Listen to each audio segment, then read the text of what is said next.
Hey guys, I'm showing you this hydrogen water bottle. This hydrogen water bottle is a great thing. You can see it generate some of the bubbles in the water that makes a quick electrolysis and then suitable for travel or exercise.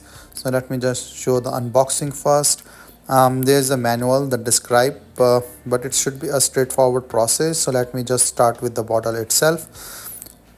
So with the bottle you can see it's a glass bottle here, really nice look, and this the button on the top, and the base is not skid, so you can just put it on the top and then you can put in the water from the top here, and the charging cable.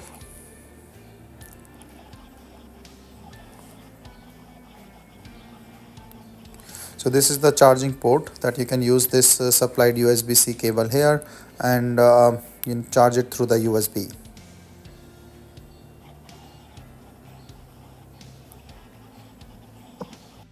So I just plugged it in and you can see the air bubbles a little bit coming in here. So this water is a little bit purifying, and the dirt and the hydrogen things coming up. So once this is all done, it will auto shut off and then you can drink the water.